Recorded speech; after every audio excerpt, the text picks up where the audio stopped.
누가복음 23장 34절에서 43절입니다. 우리 한 절씩 교독하겠습니다. 이에 예수께서 이르시되 아버지 저들을 사하여 주옵소서 자기들이 하는 것을 알지 못함이니이다 하시더라. 그들이 그 옷을 나누어 제비 뽑을세. 백성은 서서 구경하는데 관리들은 비웃어 이르되 저가 남을 구원하였으니 만일 하나님이 택하신 자 그리스도이면 자신도 구원할지어다 하고 군인들도 희롱하면서 나와 신 포도주를 주며 이르되 내가 만일 유대인의 왕이면 내가 너를 구원하라 하더라. 그 위에 이는 유대인의 왕이라 쓴 패가 있더라. 달린 행악자 중 하나는 비방하여 이르되 내가 그리스도가 아니냐 너와 우리를 구원하라 하되 하나는 그 사람을 꾸짖어 이르되 내가 동일한 정죄를 받고서도 하나님을 두려워하지 아니하느냐. 우리는 우리가 행한 일에 상당한 보응을 받는 것이니 이에 당연하거니와 이 사람이 행한 것은 옳지 않은 것이 없느니라 하고 이르되 예수여 당신의 나라에 임하실 때 나를 기억하소서 하니 예수께서 이르시되 내가 진실로 내게 이르노니 오늘 내가 나와 함께 낙원에 있으리라 하시니라. 아멘. 자리에 앉으셔서 기도하겠습니다.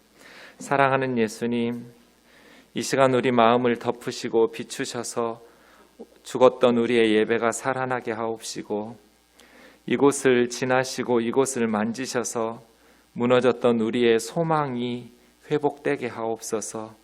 그리하여 우면동 교회가 하나님의 역사를 일구어가는 교회가 되게 하여 주옵소서.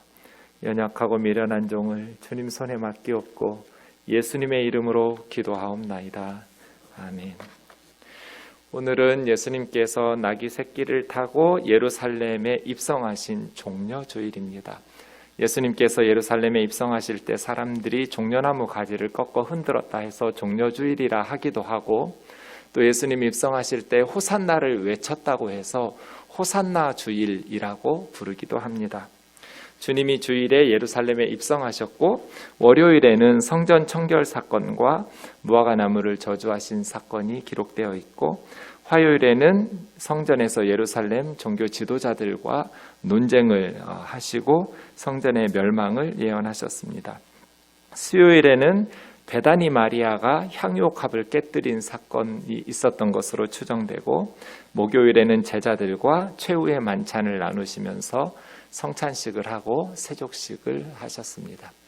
금요일 새벽에 겟세마네 동산에서 체포당하셨고 오전에 재판을 받으시면서 오전 9시부터 오후 3시까지 6시간 동안 십자가에 달려있다가 운명하셨습니다.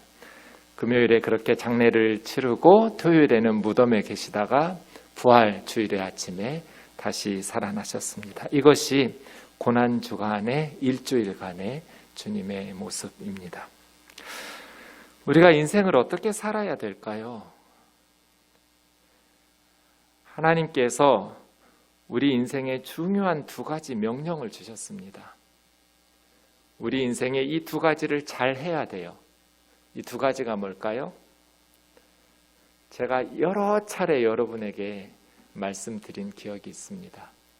인생은 2가지를 잘해야 된다. 뭐와 뭘까요?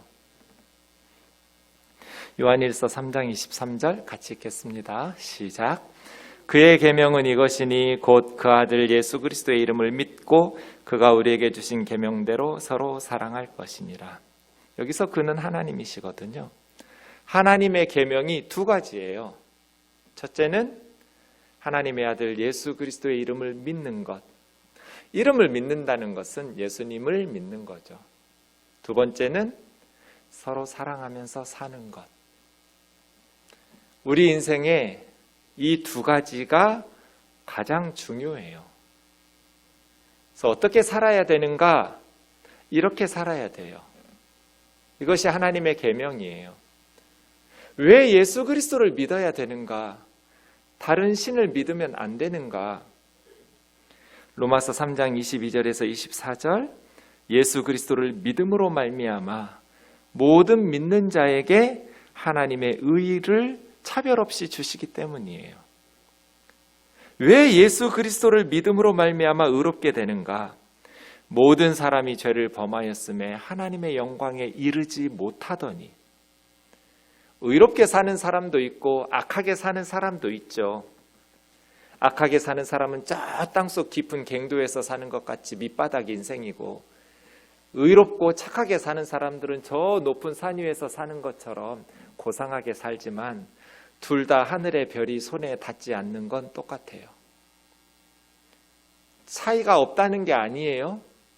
모든 사람이 그러나 죄를 범하여 하나님의 영광에 이르지 못한 것은 사실이에요. 그리스도 예수 안에 있는 속량으로 말미암아 하나님의 은혜로 값없이 의롭다 하심을 얻었다고 이야기합니다. 그리스도 예수 안에 있는 속량, 이 말 때문에 예수 그리스도를 믿어야 돼요. 속량이라는 단어는 지금은 잘 사용하지 않는 단어죠. 이것을 알려면 구약의 기업 무르기라는 제도를 알아야 돼요. 이스라엘 백성들이 살다가 어느 가정이 경제적으로 어려움에 처하면 어떻게 될까요? 우선 가지고 있는 걸 팔겠죠. 논이나 밭이나 포도원이나 가진 것을 팔았는데도 해결이 안 되면 집을 팔겠죠. 산에서 움막을 짓고 살 망정, 그래도 안 되면 사람을 팔겠죠. 그래서 종이 될 거예요. 하나님께서는 이스라엘 사람들에게 너희는 형제들이고 하나님을 믿는 나라이니까 그런 어려움에 처한 가족이 있으면 그렇게 종으로 팔아먹도록 하면 안 된다. 서로 도와주어서 집을 팔거나 사람이 종으로 팔려가지 않도록 그렇게 하라고 말씀하시지 않았어요. 삶은 스스로 책임 있게 살아야 돼요. 지혜롭게 살지 못했으면 기업으로 물려받은 토지를 팔아라. 집을 팔아라. 몸을 팔아서 종이 되어라. 그런데 이스라엘 법에 사랑하는 가족이 팔려가지고 가장 가슴 아픈 건 부모들이겠죠. 우리 딸이나 아들이 어리석게 살았는지 갑자기 불행한 일을 당했는지 종으로 팔렸어요. 그럼 부모는 어떻게 하겠어요? 최선을 다해서 종으로 팔린 자녀들을 다시 자유롭게 풀어주고 싶겠죠. 이게 속량이에요. 그 사람을 샀거나 토지를 샀거나 집을 산 주인은, 새로운 주인은 누군가가 합당한 값을 지불할 때 반드시 다시 원주인에게 돌려주게 돼 있어요. 집이든 토지이든 사람이든지. 이걸 속량이라고 그래요. 예수님은 우리의 아버지요, 또 우리의 형제라고 히브리서에서 형님 예수, 자매님들은 오빠 예수겠죠? 예수님은 가장 우리에 가까운 아버지이고 어머니이고 형제이고 자매이고 그래요. 그래서 우리가 죄와 사망에 팔렸을 때 예수님께서 대신 값을 지불하고 우리를 사서 원주인이신 하나님에게 되돌려 놓는 거예요. 이걸 속량이라고 그래요. 속량. 왜 예수만 믿어야 하는가? 예수 그리스도 안에만 속량이 있기 때문이에요. 우리는 다른 종교를 믿는 사람들도 존중하고 사랑해야 돼요. 그런데 종교는 다 똑같아서 어떤 종교이든지 뭘 믿든지 상관없다. 그렇게 말할 수는 없어요. 사실인데 어떻게 예수 그리스도 안에 있는 속량을 포기하겠어요? 예수님 외에는 구원이 없다는 건 사실이잖아요. 그래서 아니라고 말할 수가 없어요. 다른 종교를 존중하고 그들을 사랑해야 되는 것은 맞지만 다른 종교를 통해서도 구원을 받을 수 있다고 말하는 것은 사실이 아니기 때문에 그렇게 말할 수가 없어요. 왜냐하면 그리스도 예수 안에 속량이 있기 때문이에요. 믿음이라는 것은 객관적인 지식과 주관적인 확신으로 이루어져요. 단순히 주관적인 확신만 가지고 있으면 무엇을 믿든지 상관없는 게 아니에요. 주관적인 확신도 중요하지만 객관적인 지식도 중요해요. 믿는 내용이 무엇인지, 뭘 믿는지. 그래서 성경이 말하는 믿음은 객관적 지식과 주관적 확신, 이렇게 구성되어 있어요. 많은 분들이 십자가와 부활 사건을 예수님의 제자들과 사도 바울이 꾸며낸 이야기라고 말해요. 지금도 지구상의 수많은 사람들이 십자가와 부활 이야기는 예수님의 제자들이 꾸며낸 이야기라고, 특별히 사도 바울이라는 사람이 지어낸 이야기라고 말합니다. 그렇지 않습니다. 왜냐하면 신의 진노를 달래거나 신으로부터 축복을 받기 위해서 동물을 바치는 이야기는 고대 근동에 아주 많아요. 하지만 어떤 종교에도 신이 인간들을 위해서 인간이 되어서 신의 저주와 형벌을 대신 받는다는 이야기는 어디에도 없어요. 비슷한 얘기도 없어요. 상상할 수도 없는, 인간들이 도저히 꾸며낼 수 없는 이야기예요. 십자가 이야기는. 그런데 예수님의 제자들은 이 이야기를 세상 사람들에게 알려주기 위해서 목숨을 바쳤어요. 순교를 당하면서 희생당했어요. 예수님의 제자들이 이런 예수님을 기다린 게 아니에요. 누가복음 22장 24절에 보면 예수님 제자 12 사이에 누가 크냐는 다툼이 일어났어요. 이 구절 바로 위에 성찬식이 있었어요. 지금 예수님과 최후의 만찬, 마지막 식사하는 자리예요. 예수님께서는 받아 먹으라, 이 떡은 너희를 위해서 찢어지는 내 몸이다. 받아 마셔라, 이 잔은 너희를 위해서 흘리는 나의 피다. 그 말씀 기록 바로 밑에 이 구절이 있어요. 예수님이 지금 십자가의 이야기를 연극을 보여주듯이 성찬식을 하고 있는데도 제자들은 누가 크냐 하는 다툼. 예수님이 십자가에서 정말 그렇게 죽으실 줄 몰랐어요. 예수님은 하도 비유로 많이 말씀하시니까 그렇게 희생하면서 사랑하라고 그런 식으로 받아들인 것 같아요. 최후의 만찬 석상에서까지 예수님의 제자들은 예수님이 메시아의 왕국을 건설하면 누가 권력의 실세가 될 것인가를 놓고 싸우고 있었어요. 그렇게 예수님이 우리를 위해서 정말로 죽으실 줄 몰랐어요. 마태복음 20장에 보면 세베대의 아들들의 어머니 요한과 야고보 12제자 중에 이 두 아들의 어머니가 예수님 앞에 요청을 해요. 주님의 나라에서 우리 두 아들을 하나는 주님의 우편에 하나는 주님의 좌편에 앉게 해주세요. 지금 예루살렘에서 무슨 일을 하고 있는 거예요? 제자들은 무엇을 꿈꾸고 있어요? 주님의 나라가 이루어지면, 메시아의 왕국이 건설되고 나면 우리 아들을 하나는 오른쪽에 하나는 왼쪽에 권력의 실세가 되게 해달라고.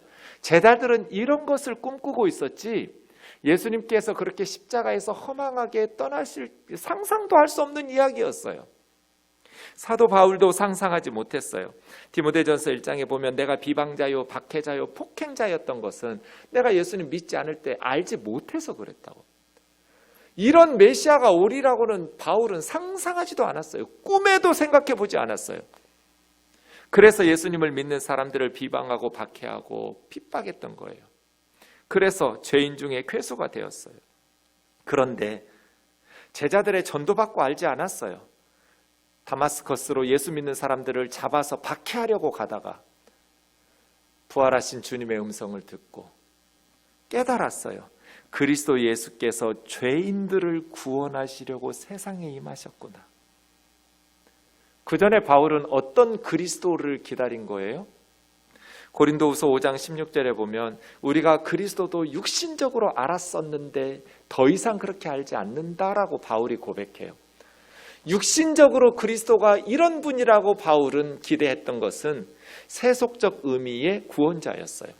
로마로부터의 정치적인 해방, 경제적인 풍요, 사회적 공의와 평화를 가져다 줄 그리스도, 그것이 이루어질 것이라고 생각했어요. 그런데 예수님이 다녀갔는데 여전히 이스라엘은 로마의 압제에서 신음하고 굶주림과 헐벗음은 계속되고 사회는 변한 게 없는 것 같아요. 메시아가 다녀갔는데, 구원자가 다녀갔는데 뭐가 달라졌어요? 바울이 말하는 육신을 따라 그리스도가 그런 분으로 오실 거라고 기대했다라는 것은 메시아는 이스라엘을 로마로부터 해방시켜주는, 그리고 모든 열방 중에서 가장 위대한 나라로 만들어주는 그러한 구원자가 올 것으로 기대하고 있었어요. 십자가, 부활, 상상하지도 않았어요. 그래서 예수님의 제자들도, 사도 바울도 십자가와 부활 이야기를 꾸며낼 수 없었어요. 어떤 종교도, 어떤 인간도 신이 사람이 되어서 사람들의 죄를 대신해서 형벌을 받아서 구원한다는 이런 비슷한 이야기도 도저히 꾸며낼 수도 없는 이야기예요. 없어요. 그래서예요. 많은 사람들이 십자가와 부활의 기독교의 복음은 예수님이 아니라 예수님의 제자들과 바울이 꾸며낸 이야기라고 말하는데 꾸며낼 수 없는 이야기예요. 왜냐하면 그들은 이런 메시아를 기다린 적이 없었기 때문이에요. 한 번도 상상하지도 못했던 그런 구원의 방식이었어요. 본문 내용 앞에 있는 32절, 33절 같이 읽겠습니다. 시작. 또 다른 두 행악자도 사형을 받게 되어 예수와 함께 끌려가니라. 해골이라 하는 곳에 이르러 거기서 예수를 십자가에 못 박고 두 행악자도 그렇게 하니 하나는 우편에 하나는 좌편에 있더라. 두 행악자가 예수님과 함께 처형당했어요. 좌우에 십자가가 서 있고 가운데 예수님의 십자가가 서 있었어요. 그 장소를 해골이라고 했어요. 크라니온이라는 해골이라는 단어를 아람어로 말하면 굴굴타예요. 그래서 골고다 이렇게 말하죠. 이게 라틴어로는 칼바리아예요. 칼바리아. 그래서 영어로는 캘버리 이렇게 말하죠. 갈보리 교회가 많이 있는데 갈보리는 해골교회 그런 뜻이에요. 그 지형이 해골처럼 생겼는지 아니면 거기서 처형을 하던 장소여서 해골이라는 이름이 붙었는지는 모르겠어요. 어쨌든 해골이라고 하는 곳에 예수를 십자가에 못 박고 참 심플하게 썼어요. 사복음서는 예수님이 십자가에서 처형당하시는 모습을 자세하게 설명을 않고 딱 한 단어로 표현해요. 십자가에 못 박았다. 끝이에요. 예수님의 고난이 어떠했는지 자세하게 설명할 필요도 없어요. 십자가의 처형은 로마 제국에서 기원전 6세기부터 콘스탄틴 대제가 십자가형을 영원히 로마 제국에서 금지시킬 때까지 주후 4세기까지 로마 제국의 처형 방식이에요. 더 이상 길게 쓸 필요도 없어요.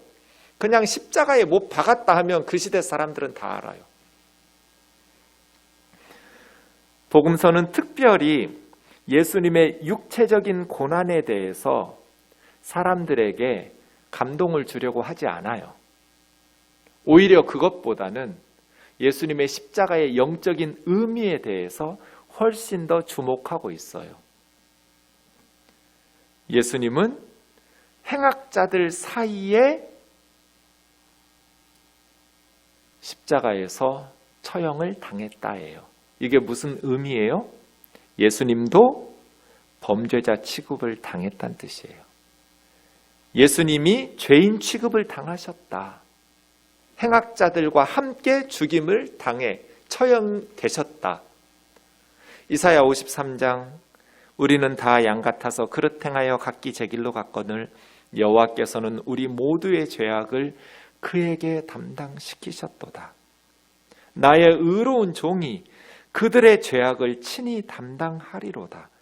그가 자기 영혼을 버려 사망에 이르게 하며 범죄자 중 하나로 헤아림을 받았음이니라. 예수님은 범죄자 중 하나로 헤아림을 받았어요. 그러나 그가 많은 사람의 죄를 담당하며 범죄자를 위하여 기도하였느니라. 예수님 태어나기 700년 전에 이미 이사야 선지자를 통해서 하나님께서는 고난받는 의로운 종에게 하나님께서 모든 사람의 죄를 담당하게 하시겠다고, 많은 사람의 죄악을 친히 담당해서 범죄자 중 하나로 헤아림을 받을 것이라고 말씀하신 것처럼 두 행악자 사이에 범죄자로 헤아림을 받으시면서 십자가에서 처형을 당하신 거예요. 34절 같이 읽겠습니다. 시작. 이에 예수께서 이르시되 아버지 저들을 사하여 주옵소서, 자기들이 하는 것을 알지 못함이니이다 하시더라. 그들이 그의 옷을 나누어 제비 뽑을세. 십자가에 달린 예수님은 기도를 해요. 그런데 아버지 저들을 용서해 주옵소서 하고 기도해요. 자기들이 하는 것을 모르고 있습니다. 무엇을 하는지 그 의미를 모르고 행하는 저들을 용서해 달라고. 누가는 어떻게 이 내용을 기록할 수 있었을까요? 십자가 밑에 있는 사람들이 들었기 때문이에요. 예수님께서 이렇게 말씀하셨음에도 불구하고 예수님의 기도를 들으면서도 제가 볼 때 이것은 십자가 밑에 있는 사람들이 회개할 수 있는 마지막 기회였거든요. 그렇게 고통스럽게 죽어가면서도 자기들을 위해서 기도를 해요. 복음서에 보면 십자가의 양쪽 강도가 처음에는 둘 다 예수님을 비난했어요. 그런데 오늘 본문에서와 같이 마지막 순간에 한 강도가 변했어요. 한 강도는 끝까지 예수님을 조롱하고 비난했지만 한 강도는 회개하고 마음을 바꿨어요. 예수님의 모습을 보면서 십자가의 예수님의 모습은 십자가 밑에 있는 사람들에게 회개할 수 있는, 천국에 갈 수 있는 마지막 기회였어요. 왜냐하면 예수님은 거기서 억울해하거나 그들을 미워하고 증오하는 모습으로 십자가에서 달리신 것이 아니라 그들을 위해서 사랑과 긍휼로 기도를 하셨거든요. 아버지, 저들의 죄를 용서해 주십시오. 자기들이 무엇을 하고 있는지 모르고 있습니다. 예수님이 그렇게 기도하는 소리를 들었음에도 불구하고 그들은 끝까지 예수님을 조롱했어요. 그리고 예수님의 옷을 나누어서 제비 뽑아 가지고 있어요. 사람들은 자신이 상대방보다 우월하다고 생각하면, 더 우월하고 뛰어나다고 생각하면 자신의 수준과 입맛에 맞는 방식으로 관계를 맺어요. 그런데 예수님은 인간의 교만과 어리석음을 한없는 사랑으로 품으시면서 자신을 낮추셔서 죄와 부패가 가득한 세상에 오셨어요. 자기 수준으로 맞추어서 사람들과 관계를 맺으신 것이 아니라 자기를 다 비워내시고 교만하고 어리석은 인간들에게 낮추어 내려오셔서 그들을 품으셨어요. 그리고 하나님께 죄인들을 용서해 달라고 기도하셨어요.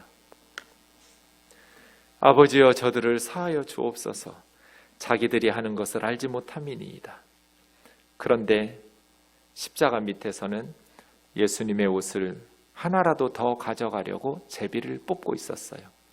그런데 사실은 이것은 시편 22편 18절에 예언된 말씀이 성취되는 사건이에요. 다윗은 예수님이 태어나기 1000년 전 사람이에요.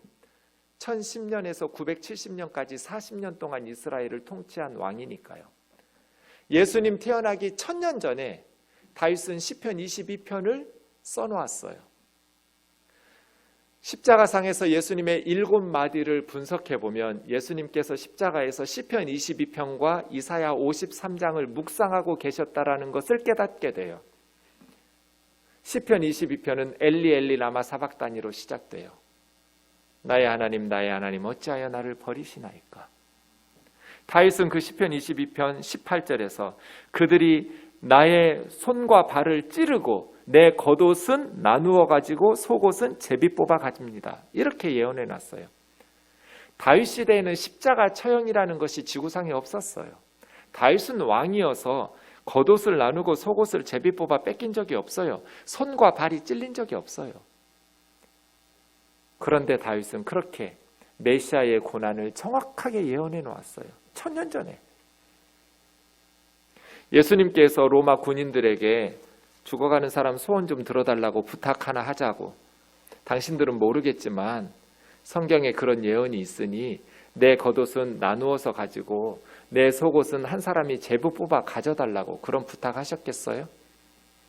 그런 부탁을 하신들 로마 군인들이 들어주겠어요? 그냥 자기들 하고 싶은 대로 한 거예요. 군인들은.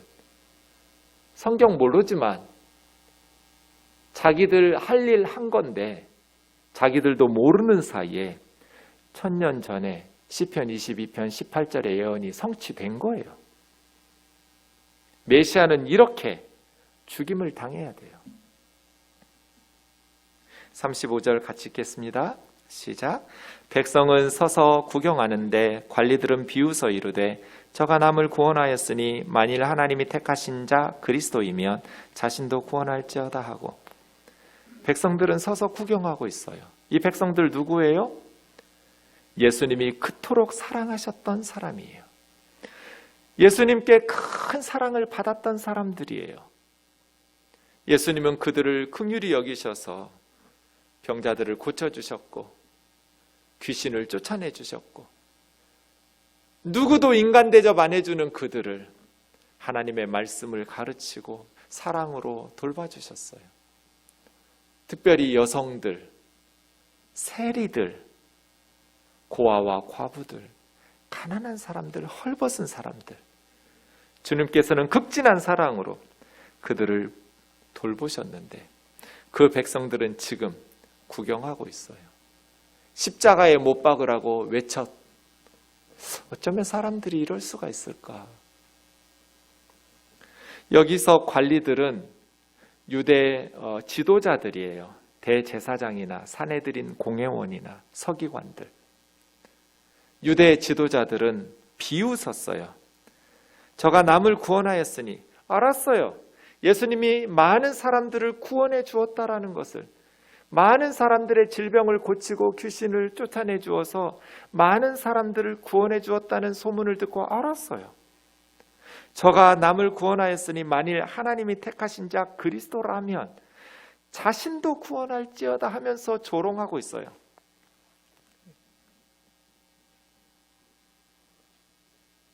왜요? 남을 구원하고 무상 진료하면서 그렇게 많은 사람들에게 사랑을 베풀었다라는 걸 알았는데 왜 관리들은 예수님을 비웃고 조롱하고 죽이는 데 앞장섰을까요? 주님께서 자기들을 책망하셨기 때문이에요.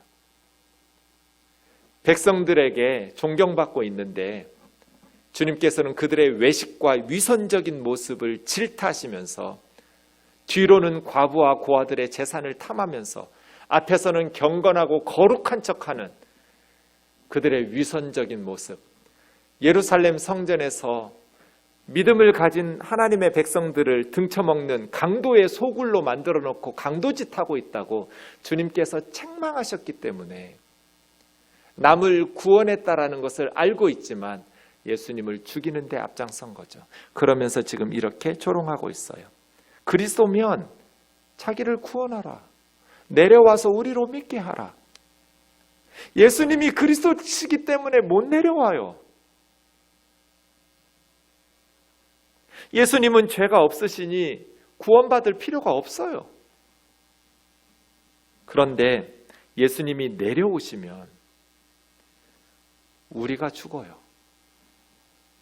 예수님이 그리스도시기 때문에 이사야 53장에서 말씀하시고 시편 22편에서 말씀하셨듯이 수많은 구약 성경에서 예언하셨듯이 예수님이 하나님의 구원을 우리에게 베풀어 주시려면 죄 없이 의인으로서 죄인들을 대신하셔야 하기 때문에 못 내려와요. 시편 22편 6절에서 8절 보겠습니다. 나는 벌레요 사람이 아니라 사람의 비방거리요 백성의 조롱거리니이다. 다윗은 시편 22편에서 계속해서 메시아의 고난에 대해서, 죽음에 대해서 예언합니다. 벌레 취급당할 거라고, 사람이 아니라고, 사람의 비방거리요 백성의 조롱거리로 나를 보는 자는 다 나를 비웃으며 입술을 비죽이고 머리를 흔들며 말하되 그가 여호와께 의탁하니 구원하실걸, 그를 기뻐하시니 건지실걸 하나이다. 그가 하나님이 택하신 자 그리스도라면 자신을 구원할걸, 하나님께서 구원하실걸, 건지실걸, 다 조롱하고 비웃고. 그런데 사실은 이 유대 종교 지도자들이 그런 비웃은 것은 자기들이 할 일, 하고 싶은 일 행한 것인데 이미 1000년 전에 시편 22편에서 예언된 그대로예요. 베드로전서 3장 18절, 그리스도께서 단번에 죄를 위하여 죽으사 의인으로서 불의한 자를 대신하셨으니 이는 우리를 하나님 앞으로 인도하려 하심이라. 그래서 예수님은 못 내려와요. 마음 같아서는 당장에 내려와서 그들을 진멸하고 싶으시겠지만 예수님은 그리스도시기 때문에 단번에 이 십자가에서 인류의 죄를 제거해야 하기 때문에 예수님께서는 내려오실 수가 없었어요. 의인이신데, 그래서 구원이 필요 없는 분인데 불의한 우리들을 대신해서 하나님의 심판을 받아 그래야만 우리를 하나님 앞으로 인도할 수 있기 때문이에요. 이것이 메시아의 사명이고 이것이 하나님의 구원 계획임을 아시기 때문에 예수님은 내려오실 수가 없었어요. 히브리서 저자는 이 부분을 믿음의 주요 온전케 하시는 이인 예수를 바라보자고 말하면서 예수님은 그 앞에 있는 기쁨을 위하여 십자가를 참으사 부끄러움을 개의치 아니하시다고 말씀하셨어요. 이 십자가를 견뎌내면 그 앞에 기쁨이 있어요. 우리를 구원해 주실 수 있어요. 그 앞에 있는 기쁨을 위해서 십자가를 참았어요. 부끄러움을 개의치 아니하시더니 하나님 보좌 우편에 앉으셨다. 너희가 피곤하여 낙심하지 않게 하여 죄인들이 이같이 자기에게 거역한 일을 참으신 예수님을 생각해라.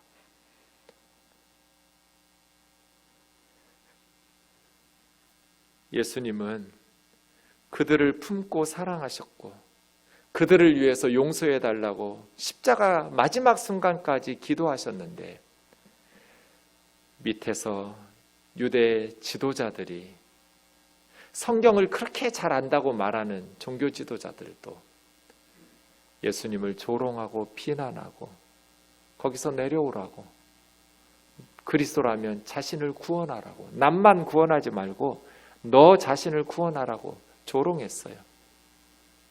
예수님은 한 번도 자기 자신을 위해서 기적을 사용하신 적이 없어요. 다른 사람들을 고치고 살리기 위해서는 무수히 많은 기적을 베푸셨지만 자신의 유익을 위해서 예수님이 기적을 베푸신 적이 한 번도 없어요. 누가복음 19장 41절, 오늘 종려주일인데 예수님께서 예루살렘 성전에 입성할 때 수많은 제자들이 종려나무 가지를 꺾어 흔들면서 호산나를 외쳤는데 이 종려주일 세레모니가 갑자기 멈춰졌어요.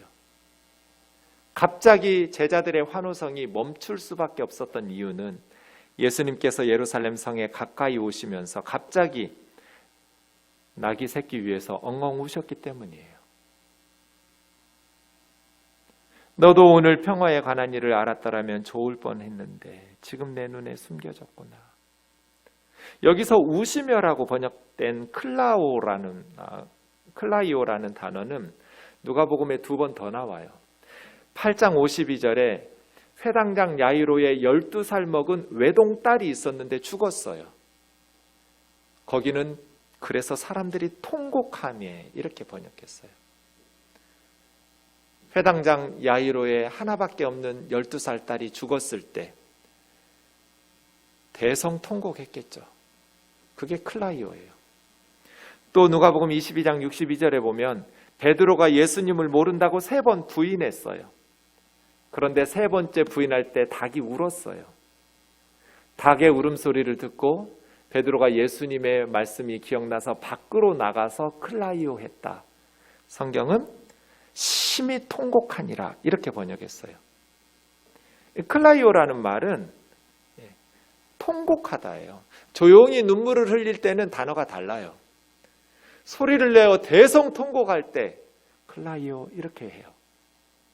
그래서 41절도 사실은 가까이 오사 성을 보시며 통곡하셨다고 번역해야 돼요. 예수님은 예루살렘 성을 바라보시면서 대성통곡을 했어요. 그러니 종려주일 세레모니는 멈출 수밖에 없었겠죠. 왜요? 날이 이르면 원수들이 토둔을 쌓고 너를 둘러 사면으로 가두고 너와 너희 가운데 있는 너희 자녀들을 땅에 메어 치며 돌 하나도 돌 위에 남겨지지 아니하고 다 멸망할 것이다. 왜냐하면 너희가 보살핌 받는 날을 알지 못해서. 이 보살핌 받는다라고 번역한 이 단어는 방문하다, 찾아왔다, 비지트데이예요. 하나님께서 찾아오셨어요. 왜? 그들을 보살펴 주시려고. 하나님의 아들이 찾아왔는데 그들을 돌보시기 위해서 방문하셨는데 예수님께서 그 아들을 거부했어요. 그리고 죽였어요. 그러니 때가 이르면 하나님의 심판을 피할 수 없을 거예요. 예수님은 그들을 위해서 사랑으로 구원하고 섬기고 돌보고 마지막 생명까지 바치는데 십자가 밑에 유대인들은 조롱하고 있어요. 36절에서 38절 같이 읽겠습니다. 시작. 군인들도 희롱하면서 나와 신 포도주를 주며 이르되 내가 만일 유대인의 왕이면 내가 너를 구원하라 하더라. 그 위에 있는 유대인의 왕이라 쓴 패가 있더라. 십자가의 군인들도 예수님을 희롱했어요. 네가 유대인의 왕이면 너를 구원하라. 조롱하고 비웃으면서 신 포도주를 주었죠. 예수님의 십자가 위에는 유대인의 왕이라는 죄패가 쓰여 있었어요. 요한복음 19장 20절에 보면 3개 국어로 써 있었어요. 히브리어, 라틴어, 헬라어. 이스라엘 말, 로마 말, 그리스 말로. 유대인의 왕 이렇게 빌라도 총독이 써놨어요. 그것이 예수님이 죽는 이유예요. 그런데 예수님이 유대인의 왕이 조롱받을 일이에요? 로마의 군인들은 유대인의 왕이 왜 그렇게 벌거벗고 십자가에 못 박혀 있나? 너를 구원해라. 이렇게 조롱했어요. 그런데 이것도 시편 69편 21절의 성취예요. 그냥 군인들은 자기 할 일 한 거예요.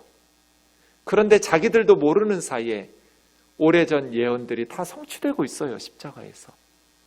그들이 쓸개를 나의 음식으로 주며 목마를 때 초를 마시게 하였사오니 배고픈 사람에게 먹을 걸 줘야 되는데 쓸개 써서 먹을 수가 없어요.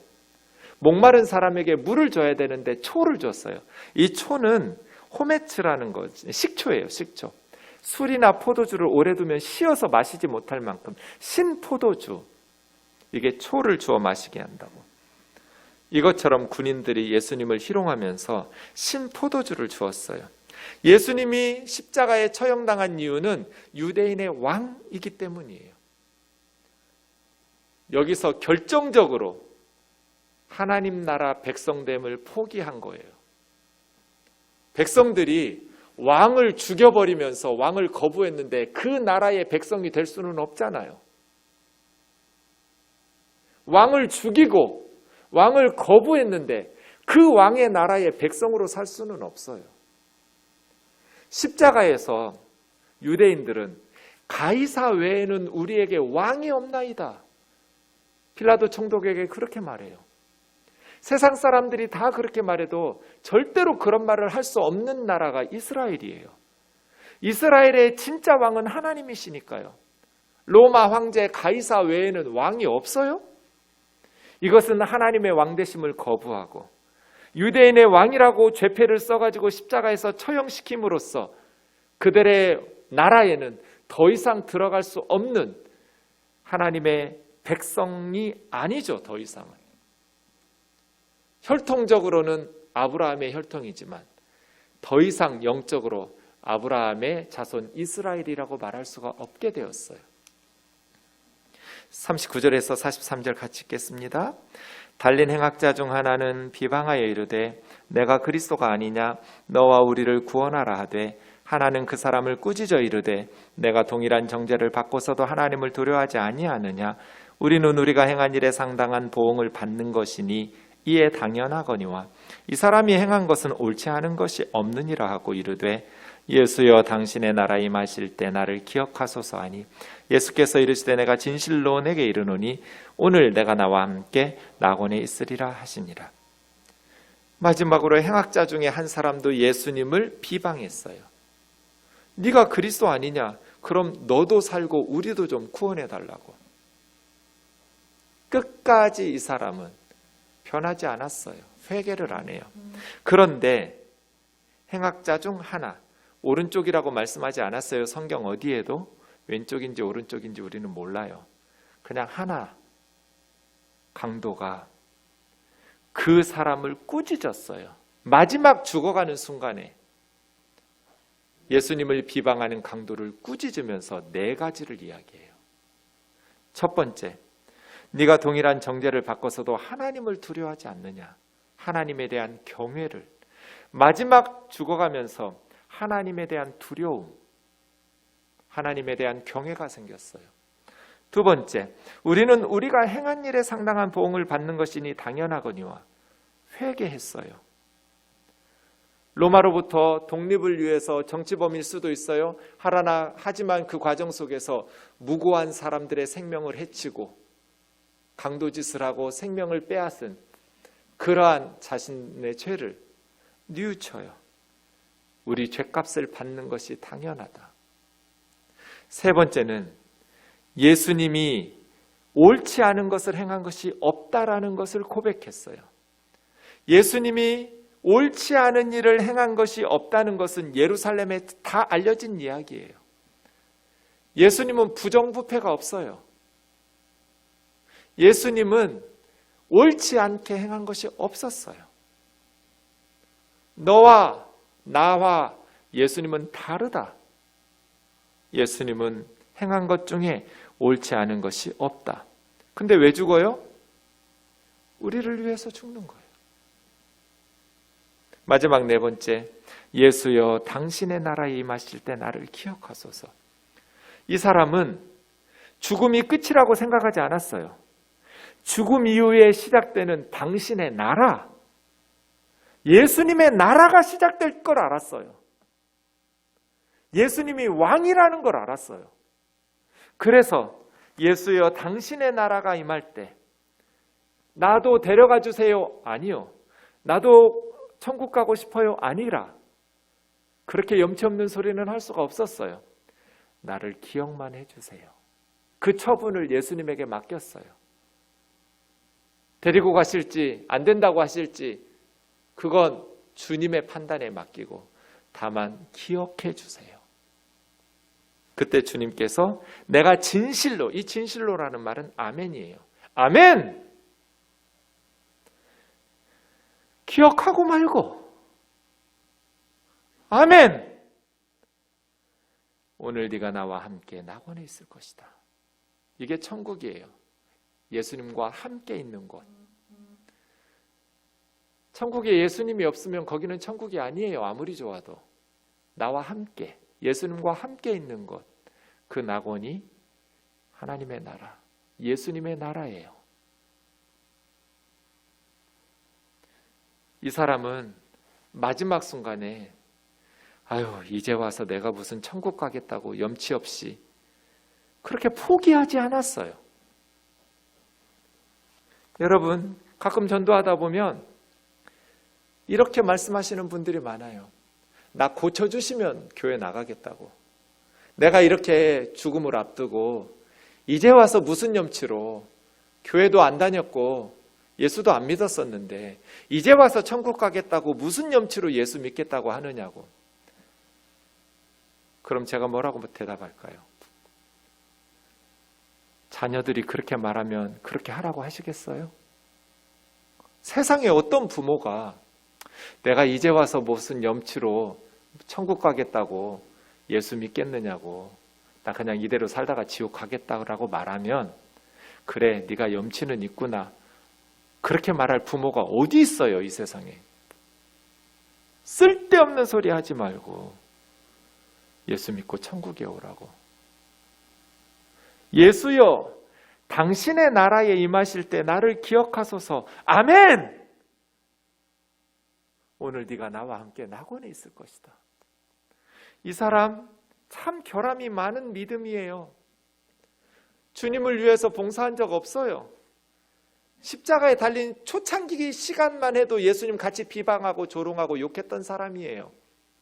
그런데 마지막 순간 예수님의 모습을 보면서 마음이 바뀌었어요.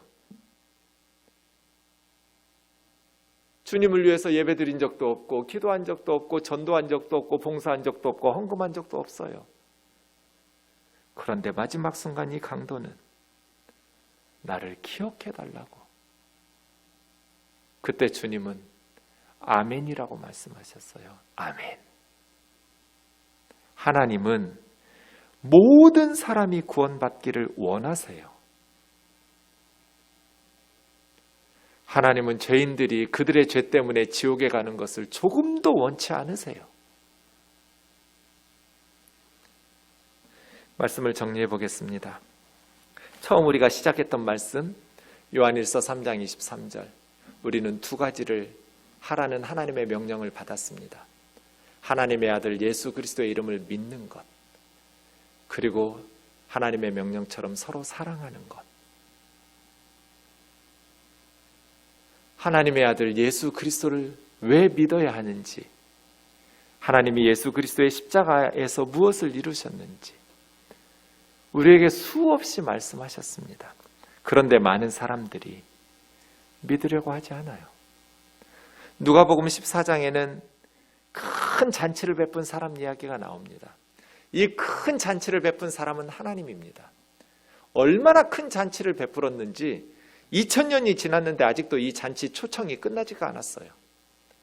많은 사람을 초대했어요. 하나님 나라의 잔치에.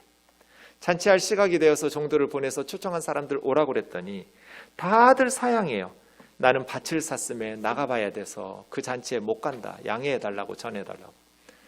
나는 소 5겨리를 샀기 때문에 지금 시험하러 가야 되니까 그 잔치에 못 간다. 양해해달라고, 전해달라고. 나는 결혼을 해서 장가를 갔기 때문에 그 잔치에 참여할 수 없다. 양해해달라고. 주인이 종들의 말을 듣고 노했어요. 화가 났어요. 왜요? 잔치에 오지 않을 상황이 한 사람도 없었어요. 밭을 샀는데 왜 못 와요? 밭을 누가 들고 가져가요? 소를 샀는데 왜 못 와요? 그 큰 돈을 주고 사면서 그 시대에 소 5겨리 10마리인데요. 시험도 안 해보고 그냥 돈 주고 소 사는 사람이 어디가 있어요? 이미 그 전에 시험 다 해보고 고르고 골라서 샀겠죠. 그런데 왜 잔치에 못 와요? 장가 갔어요. 왜 못 와요? 뭐 전쟁터 나가래요? 와이프 데리고 오면 되잖아요. 양해해달라고 말하는데 양해해 줄 수 있는 상황이 한 사람도 없어요. 주인이 준비는 다 해놨어요. 뭐 와서 일하라는 거 아니에요. 그냥 가서 즐기고 먹으면 돼요. 모든 것이 다 준비되었어요. 인간들이 한 게 하나도 없어요. 하나님께서 다 해놨어요. 우리는 그 초대에 응해서 가기만 하면 돼요. 그런데 안 와요. 왜 안 와요? 이 세 부류의 사람들의 공통점이 있어요. 뭔가를 소유하기 시작했어요. 밭을 소유했고, 소를 소유했고, 아내는 소유하는 건 아니지만 아내가 생겼어요.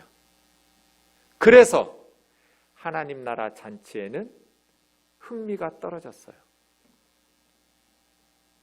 뭔가를 소유하고 나니까 이제 하나님 나라의 잔치가 그렇게 가고 싶어지지가 않아요. 그것보다는 내 밭, 내 소, 내 아내가 더 기쁨을 줄 것 같아요. 내 인생에 더 큰 행복을, 더 큰 만족을 줄 것 같아요. 그래서 주님은 부자들이 천국 가기가 힘들다. 왜? 얼마만큼? 낙타가 바늘귀로 들어가는 게 더 쉬울 거다. 그럼 누가 들어가요? 하나님이 하실 수 있다. 하나님의 그 은혜가 아니면 왜 부자들은 천국 들어가기가 힘들까요? 하나님의 잔치보다, 십자가의 은혜보다 내가 세상에서 소유하기 시작한 것을 더 기뻐하고 더 의지하며 살기가 쉽기 때문이에요. 현대인들은 뭐가 달라요? 무언가를 소유하면 이제 더 많은 밭, 더 많은 소, 더 많은 아내는 안 되겠지만 어쨌든 내가 꿈꾸는 것들, 그게 더 관심사예요. 하나님의 나라? 별로 재미없어요. 흥미없어요. 이 세상에서 더 많은 밭, 더 많은 소, 뭔가를 소유하기 시작하면 주님의 십자가, 하나님의 나라의 잔치는 흥미가 떨어지기 시작해요. 그래서 하나님을 이용해서 더 많은 밭과 더 많은 소를 살려고 해요. 그렇게 종교는 타락해요.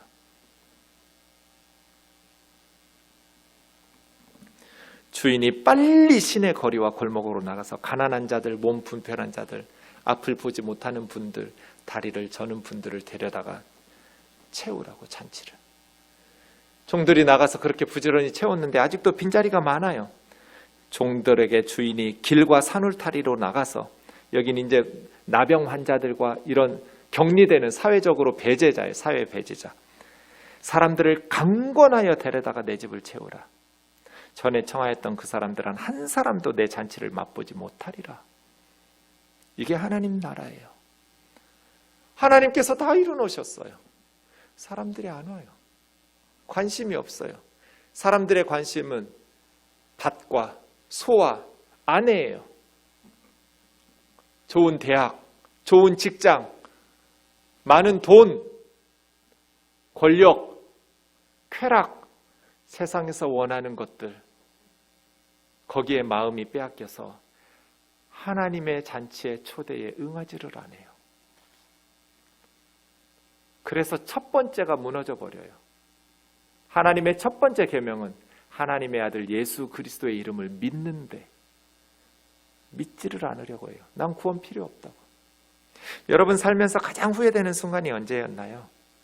제가 말씀을 준비하면서 저 자신에게 이 질문을 던져봤어요. 지금까지 살면서 가장 후회되는 순간이 언제였을까?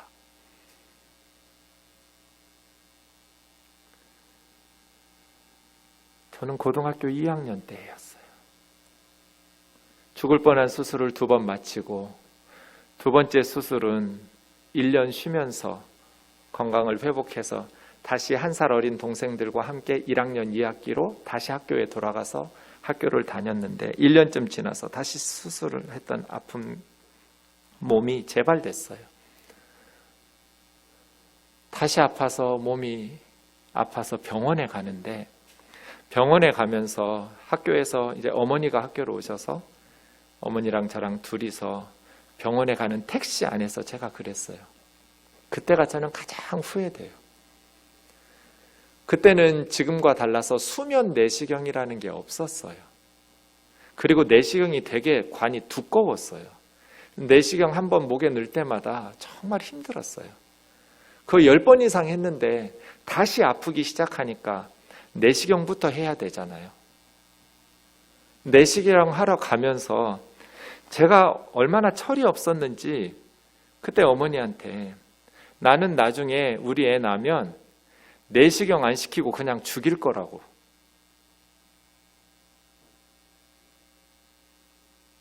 그랬더니 어머님이 엉엉 우시는 거예요. 엄마가 너를 몸이 약하게 태어나게 해서 미안하다.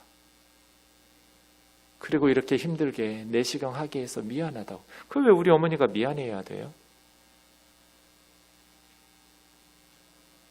살면서 그 순간이 제일 후회가 돼요. 내 자식은 그냥 죽게 놔둘 거라고. 내시경은 안 시킬 거라고. 미안하다. 여러분, 인간들이 언제 하나님 앞에 제일 미안할까요? 하나님에게 가장 못된 짓이 뭘까요? 부모에게 가장 못된 짓이 뭐예요, 자식들이? 하나님에게 가장 큰 죄는 살인하고 강도하고 간음하는 게 아니에요. 나 죽게 내버려 두라는 거예요. 난 천국 안 가도 된다고. 나 구원이 필요 없다고. 죽게 내버려 두라고. 그게 가장 하나님 마음을 아프게 하는 거예요. 예수님이 오셔서 그렇게 우리를 위해서 자기 생명을 바치면서까지 구원받자고 함께 천국에서 살자고 초청하고 계시는데도 나 죽게 내버려 두라고. 나는 구원이 필요 없다고. 두 번째, 서로 사랑하자. 예수 믿는 사람들은 사랑하면서 살아야 돼요. 어떻게? 누구든지 주를 사랑하지 아니하면 저주를 받을지어다. 주 예수여 오시옵소서. 바울의 고백처럼 예수님 사랑해야 돼요. 예수님과의 첫사랑을 회복해야 돼요. 이 고난 주간에. 주님을 사랑하지 아니하면 저주를 받을지어다. 있을 수 없는 일이에요. 어떻게 그런 예수님을 사랑하지 않을 수 있어요? 그리고 우리가 말과 혀로만 사랑하지 말고 행함과 진실함으로 사랑해야 돼요. 교회가 말과 혀로만 사랑하니까 안 믿는 세상 사람들이 교회를 사업하는 줄 알아요. 종교 사업이에요. 행함과 진실함으로 사랑하자.